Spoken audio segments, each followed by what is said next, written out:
Hola amigos, ¿cómo están? Nos da muchísimo gusto tenerlos nuevamente en esta segunda emisión del programa Cortocircuito. Los saludamos sus amigos Víctor Ramírez y Paul Sánchez y su servidora Abril Moreno. Hoy tenemos una invitada de lujo, pero para que nos las presente les voy a decir a Víctor que por favor nos platique quién es nuestra invitada. Hola Abril.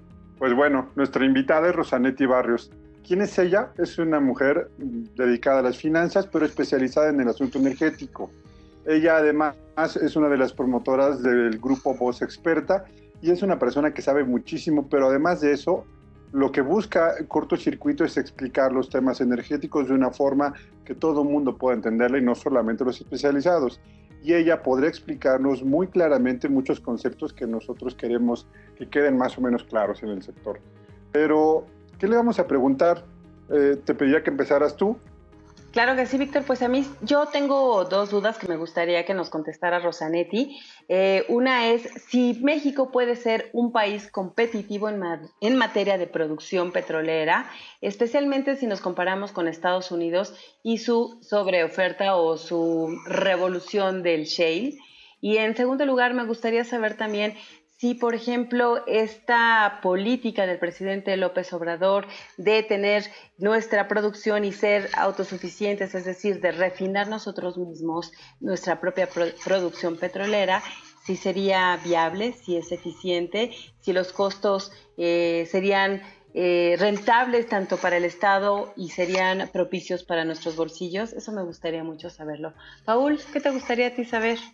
Pues a mí me gustaría que nos platicara Rosanetti un poquito de cuál es el rol de México en este contexto internacional y cómo podemos entender nuestro rol en función de lo que pasó en la OPEP. Y esto nos va a ayudar a hacer comparaciones, ¿no lo crees, Víctor? Sí, hay algo que suena mucho en redes sociales y en el ámbito colectivo en el que dicen, a ver, ¿por qué Estados Unidos sí puede refinar y nosotros no? ¿Por qué Estados Unidos sí puede sacar petróleo y nosotros no? Y creo que sería algo interesante que Rosanetti nos explicara de forma muy fácil cómo es que funcionan las dinámicas en México y Estados Unidos y por qué en algún momento nos conviene hacer algo y por qué no. Y creo que ella es una experta en eso. Sí, me encanta. Pero ¿sabes qué? Antes de que la presentemos, les tenemos una sorpresa, una cápsula especial que se llama Con Palitos y Bolitas. Y esta primera emisión de nuestra cápsula, un querido amigo nuestro, Eric Sánchez Salas, que es miembro del colectivo Witwit Energy, nos va a hablar sobre lo que es el cracking o el craqueo en materia de refinación de una manera sencilla, llana, para que todos lo podamos entender. Vamos a verla. ¿Qué les parece?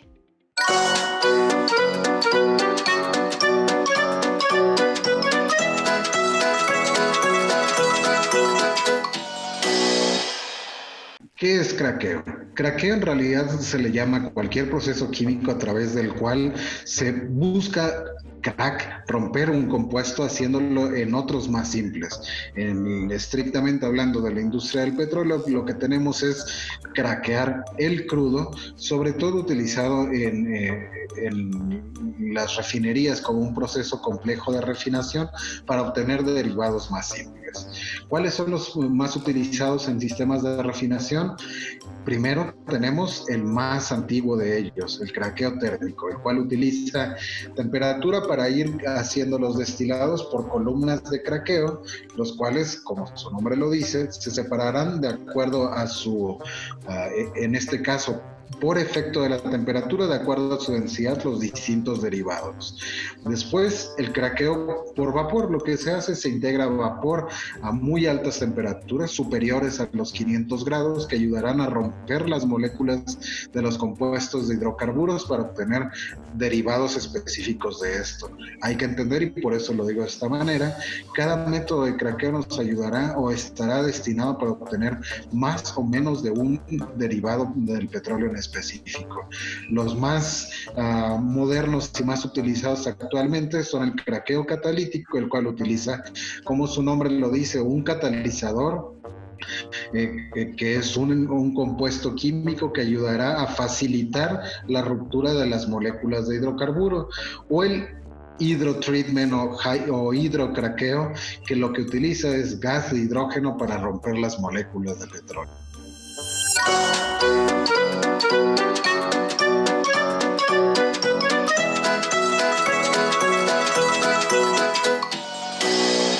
Pues bueno, esta fue la cápsula de Con Palitos y Bolitas. Creo que fue muy buena, nos permite entender algo muy fácil. No sé si a ustedes les haya quedado alguna duda, pero si no les quedó alguna duda, pues vamos a lo que sigue, la entrevista con Rosanetti Barrios, y para eso dejo a mi buen amigo Paul, que va a ser quien va a entrevistar a Rosanetti. Rosanetti, muchas gracias por aceptar la invitación y ser nuestra invitada distinguida en este segundo episodio de Cortocircuito, que es una excelente continuación del primer episodio, y si no lo han visto, por favor, véanlo, donde hablamos con Macario sobre un tema bien interesante, cómo el COVID afecta a la economía no solo del mundo, sino a la mexicana y en particular al sector energético. Y creo que no podemos dejar de hablar pues del sector petrolero. Y sobre eso me gustaría que nos introdujeras, para no iniciados, cómo está México en el concierto de naciones petroleras. Es decir, somos un actor relevante, tomamos precios, o sea, hacemos algún cambio relevante. ¿Qué pasó en la OPEP, en esta reunión en la OPEP y la OPEP Plus, donde se reunieron para decidir cómo salvar en los precios del petróleo? ¿Fue relevante y México era importante? ¿Por qué? No sé, creo que todas estas cosas que nos puedas platicar, Rosanetti, serán bien interesantes para el público. Y de entrada, otra vez, muchas gracias por la oportunidad de platicar. De acuerdo. México es un tomador de precios, tiene una producción de petróleo que, bueno, en el último trimestre llegamos a 1.7 millones de barriles. En realidad es una producción tan baja que no, digamos, no tenemos de ninguna manera un rol suficiente como para poder influenciar en los precios. Somos lo que se conoce como un tomador de precios. No definimos los precios, si bien somos parte de la OPEP+, como consecuencia, digamos, de un rol de México, una reputación que México venía construyendo en los últimos 20 años de ser un buen mediador, un jugador experto, digamos, un conocedor profundo de los mercados, y por lo tanto como tener propuestas creativas que pudieran ayudar a solucionar las tensiones que siempre tiene la OPEP. Pero nada más, digamos. Bueno, en esta lógica entonces viene la crisis tremenda de precios. Que bueno, en este momento ya con el recorte operando y algunas economías empezando a abrir, entre ellas las de Estados Unidos, por supuesto, en este momento vemos cierta recuperación en los precios. Me queda claro que digamos, la volatilidad va a estar presente mientras no haya una clara recuperación económica en el mundo.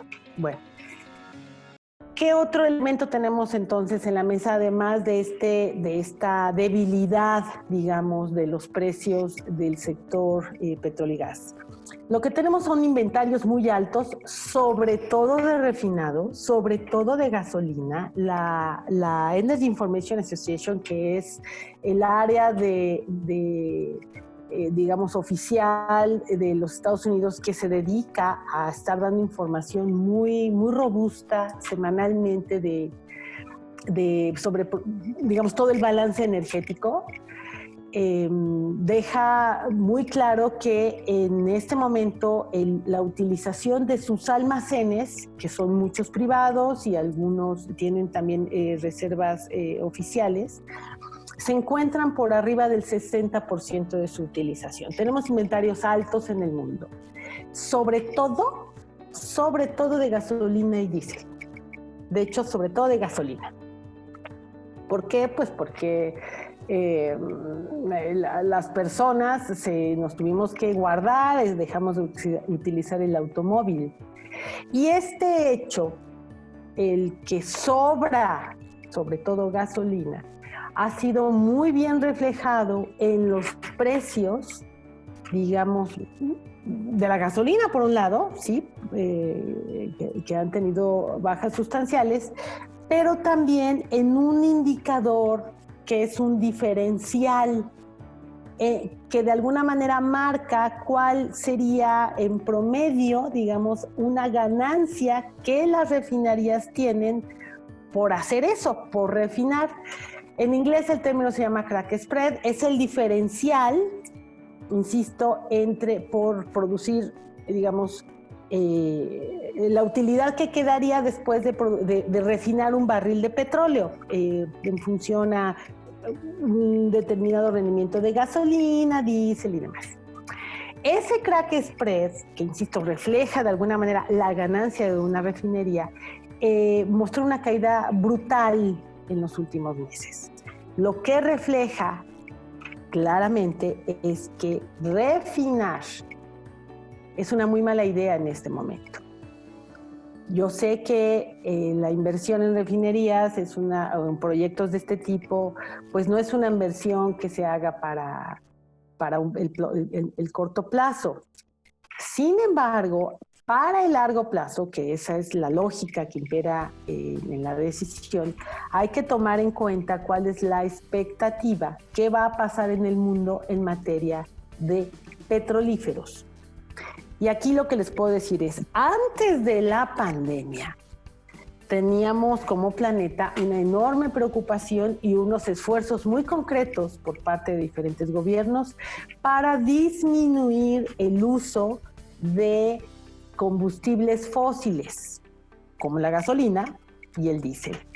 Los combustibles fósiles tienen una utilización, digamos, más o menos el 30% de todo el petróleo se consume en automóviles, cargas, digamos, de carga o no, pero en vehículos de motor. Entonces hay un esfuerzo muy serio por sustituir a efectos de disminuir el impacto ecológico que tiene el uso de los combustibles, por sustituir estos motores a motores eléctricos. Ese es un elemento que ya estaba ahí antes de la pandemia, insisto, y en algunos gobiernos como los europeos, pues están tomándoselo, o así, a Japón, por ejemplo, lo están tomando muy en serio. Ese es un elemento que apunta hacia el hecho de que la humanidad debería de estar consumiendo menos petróleo. En un periodo, yo te diría que ya implicaría pues el futuro completo, pues es decir, estamos obligados como humanidad a consumir menos petróleo.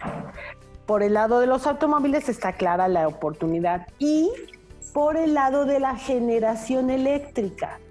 La generación eléctrica en algunos países, entre ellos México, todavía utiliza de una manera importante combustibles como diésel y desafortunadamente como el combustóleo, que son terriblemente contaminantes y que son mucho más caros que la generación renovable y la generación a gas natural. Ahorita quiero hablar sobre particular rapidísimo de gas natural. Bueno, entonces, en esta lógica, previa a la pandemia, había toda una corriente que decía, tenemos que dejar, el mundo entero tiene que dejar de utilizar petróleo. ¿Qué pasa cuando se hace un planteamiento que dice, no, en México no le vamos a hacer así? En México sí vamos a seguir usando gasolina y diésel y vamos a construir una refinería. Insisto, antes de la pandemia, ¿eh? Bueno, pues la lógica es la siguiente. Sí, México es una economía que compite internacionalmente, que tanto para atraer inversiones como en exportaciones.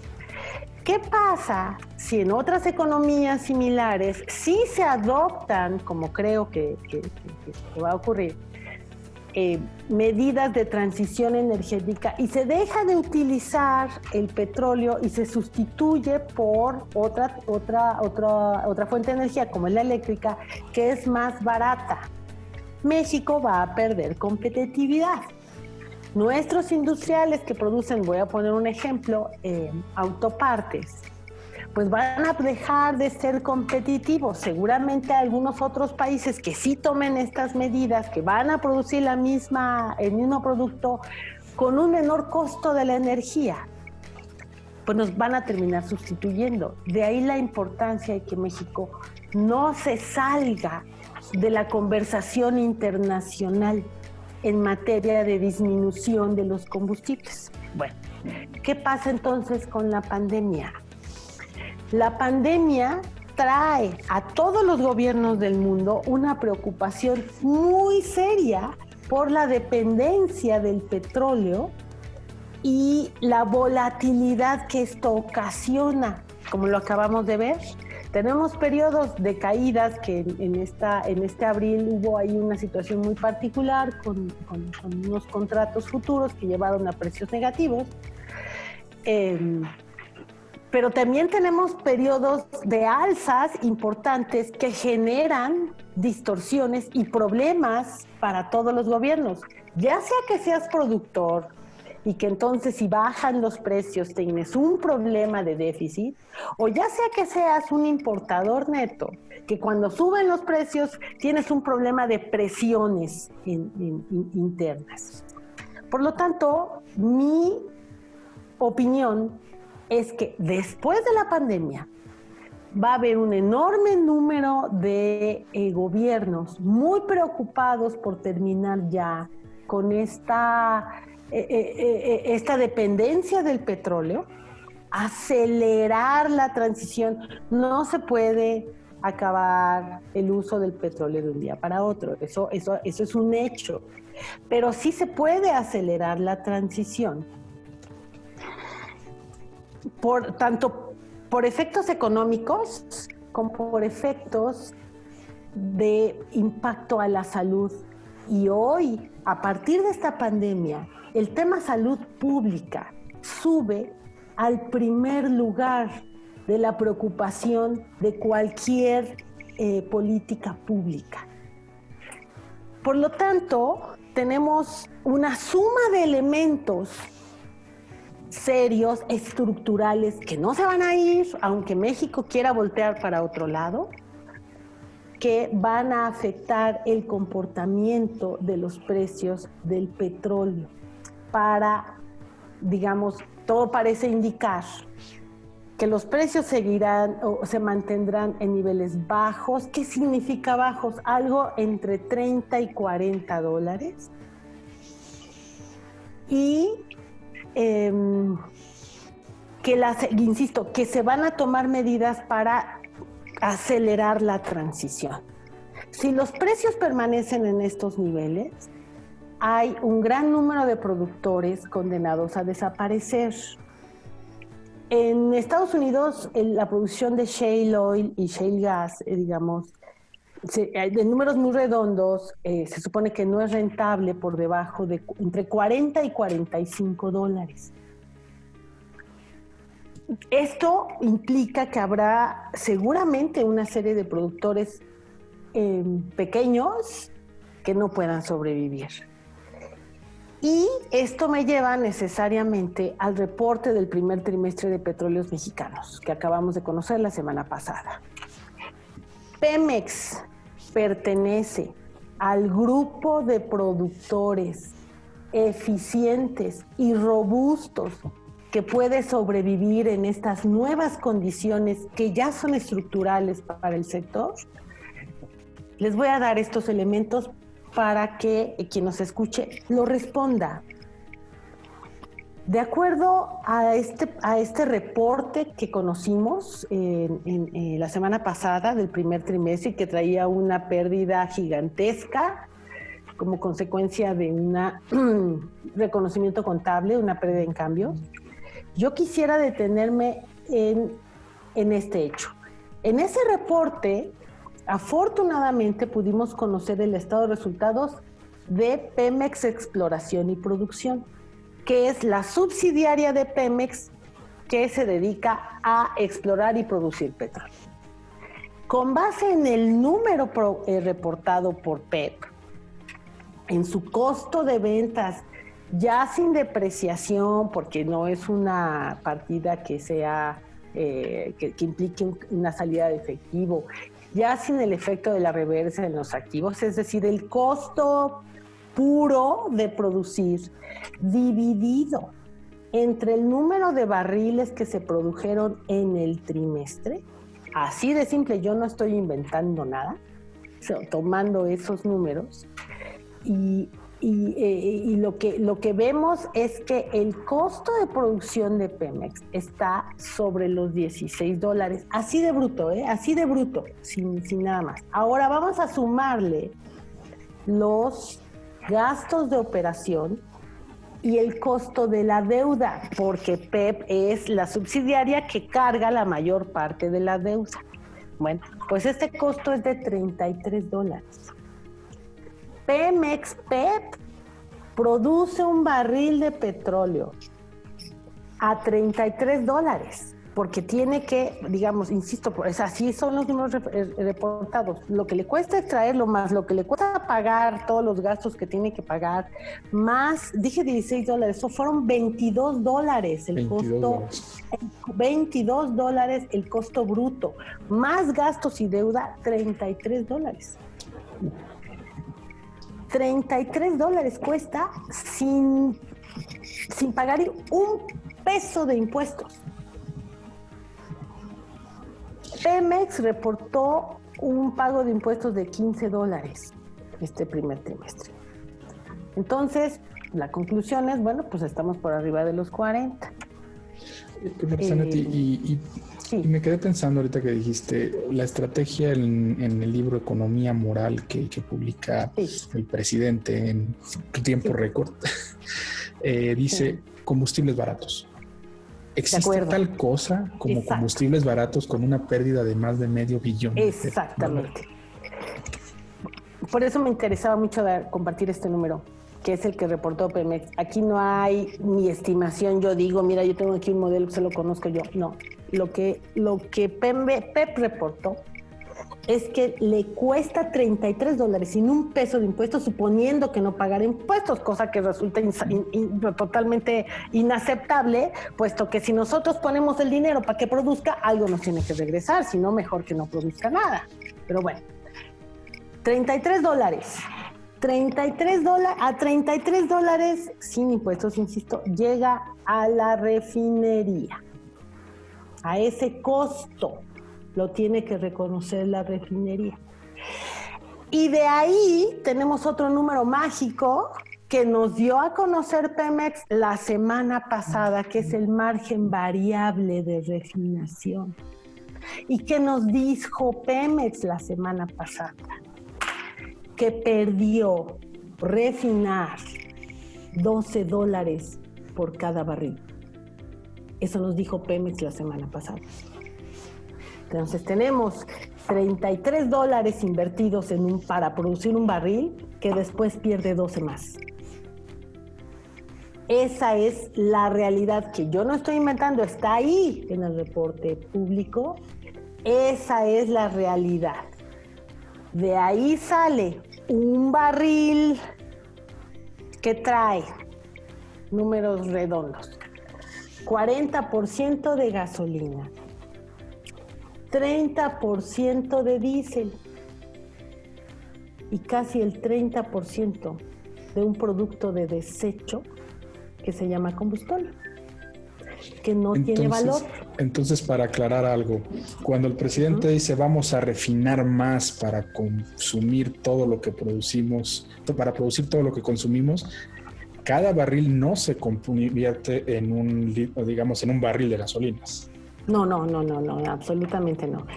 Eso no ocurre en ninguna refinería del mundo. Cada barril de petróleo, en una refinería eficiente, cada barril de petróleo produce más o menos 45% de gasolina. Más o menos 35% de diésel.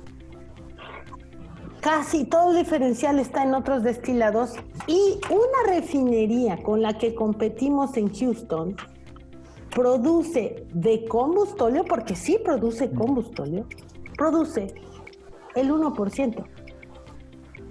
El 1% de ese producto, que no vale nada, lo produce Houston. Y nosotros producimos algo entre el 20 y el 30%. Por lo tanto, así, nada más con esos numeritos, decir que nuestras refinerías van a ser capaces de producir gasolina y diésel más barato que Houston es absolutamente imposible. Olvidando, ¿no? Cosa que no debemos hacer, que nos cuesta un dineral hacer el barril de petróleo. Por lo tanto, digamos, los números que reportó Pemex llevan a la conclusión de un analista financiero, como me considero, que para Pemex operar le está costando ya al Estado digamos, Pemex no es capaz de producir ni siquiera el dinero que necesita para operar. ¿Qué quiero decir? Para producir un barril y luego refinarlo. Pierde dinero a lo largo de todo este proceso. Nos cuesta muchísimo dinero que Pemex saque petróleo y luego lo refine. Nos cuesta. No es rentable a estas alturas ya. ¿Por qué? Porque las condiciones son cada vez más complejas, como traté de explicarlo al principio. Los precios del petróleo cayeron mucho. De hecho, en este primer trimestre que se reportó, no se ve la caída de abril, que fue la más grave. Todavía no se ve. Por lo tanto, el segundo trimestre se espera todavía más dramático. Pero bueno, el hecho es que Pemex, nuestra empresa del Estado, en este momento lo que está reportando, y ya salió, también se hizo público, que el auditor quiere publicar una nota que dice que la expectativa es que Pemex no sea capaz de subsistir porque no está pudiendo ni siquiera generar el dinero mínimo para recuperar lo que gasta. Ya olvidémonos de ganar un peso. Rosanetti, pues ya estamos llegando al final. Me llevo algunas conclusiones bien relevantes. Esta idea de vamos a salvar a Pemex y vamos a ofrecerle al pueblo combustibles baratos, la verdad es que nos deja una deuda. Cada mexicano está debiendo en este momento para pagar los estados financieros de Pemex más de 4,000 pesos en 3 meses. Entonces, ¿algo que quieras concluir en este espacio? Pues esencialmente creo que ya lo dije todo, nada más dejar muy claro, insisto, que la energía y la participación, esta demanda que hacemos la gente que nos dedicamos al sector energético, de un ajuste en el modelo, tiene como única preocupación el que México sea un mejor lugar para vivir para todos. Pues muchísimas gracias, Rosanetti, porque son muy buenos comentarios. Bueno amigos, ¿qué les pareció nuestra nueva sección con palitos y bolitas que nos hizo favor nuestro amigo Eric Sánchez Salas de acompañarnos para platicar sobre el craqueo? ¿Qué les pareció, Víctor, Paul? Está padrísima, ¿no? A mí me encantó. Y muy sencillo, la verdad, la forma en cómo él explicó lo que es el craqueo, los diferentes tipos de craqueos. ¿Qué les pareció sobre esta nueva sección que tenemos? Bueno, a mí me encantó la forma de explicarlo de Eric, creo que fue demasiado sencillo. Yo tenía muchas dudas todavía, pero ya las pudimos resolver.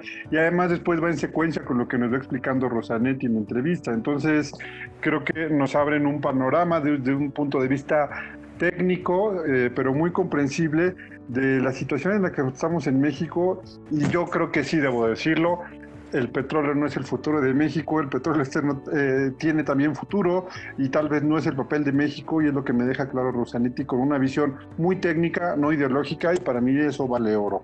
Paul, ¿cómo lo ves? Pues vaya, ¿qué te digo, Vic? Sí, fue una plática bastante interesante. Sin duda, pasamos no solo de hablar del sector y de Pemex y de la refinación, sino también a esta conclusión, como bien tú llegas de decir, que bien dices, de decir, no es el futuro. Es decir, si vamos a tardar tantos años en depreciar una refinería y si tienes todos los problemas que trae a cuestas de esta petrolera, pues vaya, creo que podremos darle más valor al dinero de los mexicanos y podremos hacer mejores cosas. ¿Qué te parece merecería invertir en renovables, invertir en generación solar, invertir en refuerzo de redes para que ya no hubiera ese problema y esa preocupación de que no hay suficiente para todos, ¿no? A mí algo me queda muy claro y me gustó mucho que presentara los números de esa forma tan sencilla, ¿no? Cuando habló de estos $22, que es el costo de producción, más el costo de la operación, más la deuda, más los impuestos. Entonces, más o menos estamos hablando de un costo promedio de $48 el barril. Y yo ya en alguna otra ocasión había comentado que pues nuestro promedio tendría que ser de $50. Y la verdad es que, como un muy buen amigo nuestro, creo que es David Schultz, también dijo hace poco, es que pues ni remotamente con los ingresos se podrían cubrir, los ingresos que tenga Pemex bajo estos costos y bajo una deuda tan fuerte como la que tiene en este momento Pemex, que es casi de 2 veces sus activos, y el pasivo laboral, que son 77,000 millones de pesos, que haciendo cuentas, aunque no lo crean, esto equivale a 20 veces el costo del Senado. O sea, de lo que es la estructura, el edificio del Senado, serían este pasivo laboral. Entonces, no va a haber ingreso que tenga esta EPE, esta empresa de Pemex, que sea suficiente para cubrir todos sus pasivos y todas sus deudas, ¿no? Entonces, sí me llama mucho la atención, sobre todo con estas dos objetivos que tiene y que mencionó Rosanetti sobre qué es lo que quiere producir y refinar. Entonces me parece que va a ser algo muy complicado y me gusta mucho la forma en cómo lo puso tan llano y tan sencillo y tan explícito Rosanetti, para que podamos entender esto, más la deuda, más la pérdida que tenemos en las refinerías, ¿no? Me gustó mucho. Yo, para cerrar, te diría que veo que en las palabras que siempre uso en Twitter estamos fabricando tortas muy caras, de muy mala calidad, y queremos competir en el mercado internacional con esas tortas muy caras, pero de mala calidad. Y pues creo que, insisto, no es el futuro, tendríamos que ver hacia el futuro. En otro lado, no digo que el petróleo se vaya a acabar, nos servirá de materia prima, pero tenemos que ajustar, y lo que tenemos ahorita en Pemex no nos va a servir para seguir avanzando. Y si seguimos clavados y tercos, perdón por la palabra, en ese tenor, no creo que tengamos futuro como empresa Pemex, ¿no? Así es, Paul. Pues mira, recordarle a los amigos que este es un espacio para no iniciados. La idea es platicarles de todas estas cosas de manera sencilla, y esto, ¿no? Ver si realmente es un negocio, si realmente somos un país petrolero, cuál es el rol de México en este escenario. Y tengan por seguro que como eso vamos a seguir viendo muchos más temas.